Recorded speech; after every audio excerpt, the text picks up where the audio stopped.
हर हर महादेव, जय श्री महाकाल। आज के इस वीडियो में आपको एक विशेष जानकारी बता रहे हैं।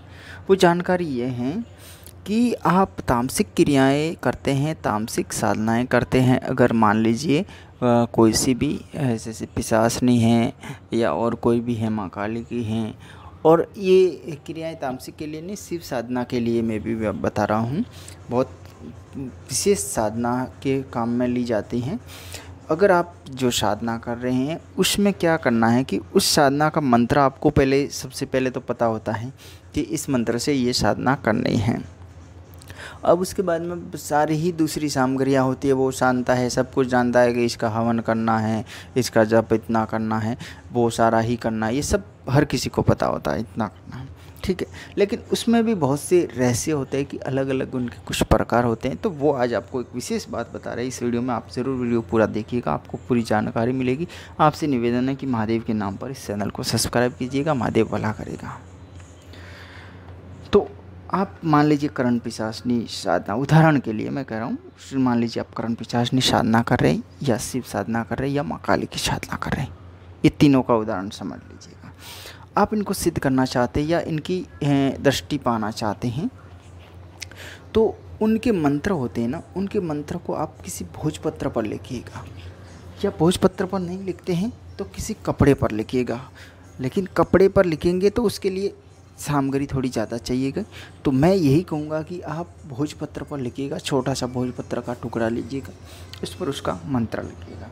मंत्र लिखने के लिए क्या करना है कि आप अपना खून होता है ना, अपने खून अंगुली से, किसी भी अंगुली से निकाल दीजिएगा। 1-2 बूंद उसमें खून मिलाइएगा, ठीक है। मैं कह रहा हूँ, ध्यान से सुनिएगा। उसके साथ में गोरोसन मिलाइएगा, खून के साथ गोरोसन। और इसके साथ में या तो आप घी की 1-2 बूंद ले सकते हैं, मतलब वो घुले जितना, या फिर समेली का तेल लीजिएगा। अगर वो भी नहीं मिलता है तो सरसों का तेल लीजिएगा।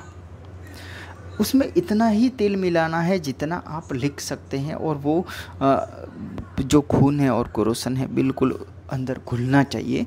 मतलब 1-2 बूंद होगी तो वो घुल जाएगा आराम से, और आपका मंत्र भी पूरा हो जाएगा। ज़्यादा नहीं लेना है, ज़्यादा लेंगे तो आप जहाँ पे लिखेंगे वहाँ पर पूरा तेल से वो जो भोजपत्र है वगैरह वो ख़राब हो जाएगा, इसलिए ज़्यादा नहीं लेना है, मतलब थोड़ा बहुत, ठीक है। तो ये लेने के बाद में उसका मंत्र है वो अपने खून मिलाने के बाद में गोरोसन से लिखना है उस भोजपत्र पर।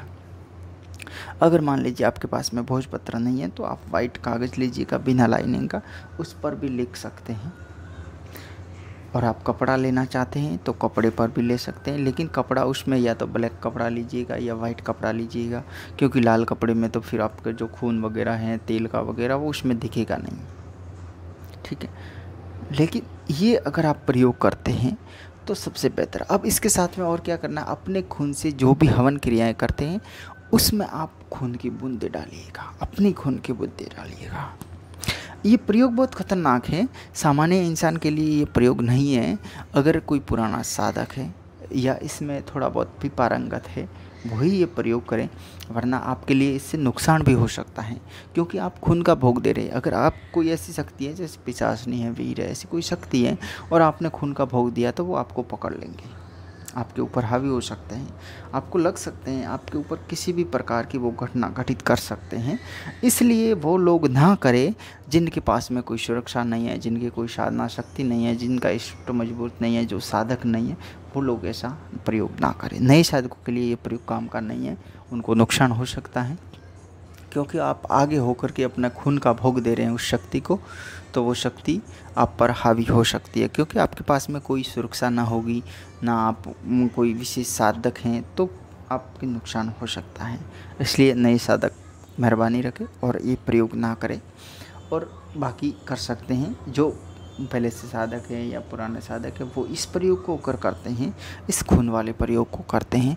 तो इसमें क्या है कि बहुत ही पावरफुल प्रयोग है। इससे शक्तियाँ इतनी जल्दी आकर्षित होगी कि आप मतलब उस शक्ति के लिए खुद का खून दे रहे हैं, तो वो शक्ति आपके लिए हाजिर नहीं होगी तो क्या होगा।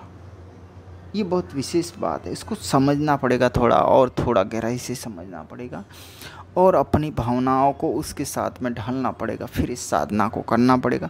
तो आप बहुत ही मजबूती के साथ में आप साधक उस साधना में सिद्ध हो सकते हैं।